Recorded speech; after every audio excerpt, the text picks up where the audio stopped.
The chairman goes to the CEO, listen, what's your AI strategy? You need to have an AI strategy. And the CEO or the CTO is basically just, throwing money at this without properly thinking it through.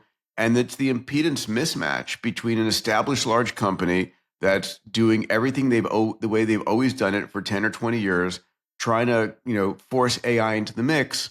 And one of the last points on this chart here is companies are wasting AI potentially by focusing on marketing and sales versus cutting the cost of back-end processes and operations, which are the juices. For a big company, there's only one model that's going to work. And this is what I've been advising when I talk to the big company CEOs that we talk to. Go create an edge organization that's replicating the functionality that you're trying to, whatever you're trying to do. Let's say it's building cars. Create an edge organization that's completely AI native and start automating the use cases bottom up, one by one. And then you create a young entrepreneur, a mindset with the youngest employees possible, and let them loose with AI, copying the functionality of the big. And now you're essentially doing A/B testing and seeing who can do it better. And over time that you can deprecate the mothership and little by little move all of this and that becomes a new gravity center over time. Do not try and transform the mothership. Do not do it. The organization on the edge, that CEO of that team, this is Lockheed Skunkworks equivalent, needs to report directly to the CEO. Don't put them underneath the other organization. Need to be independent, allowed to iterate and do stupid things. This is where, Kodak goes bankrupt, even though they invented the digital camera.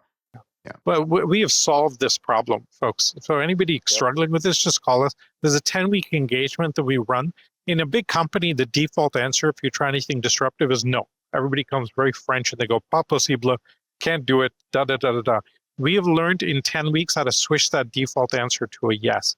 So that's all you need to do. But then you need to do the thing on the edge, because even if you switch to a yes, you can't get out of the old models quickly enough. You have to do this thing at the edge and let the gravity center over time drift to that.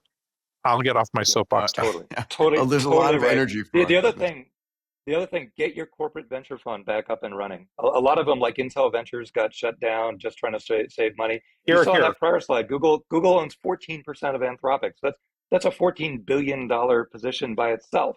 Like, get that corporate venture fund up and running again, and then be a development partner for some of these startups. Try and be their first or second customer. Be super supportive of them and invest in them at the same time. And so then that group that you've invested in plugs into your internal edge group that Salim just described. And that's how AI knowledge is going to actually get into your organization.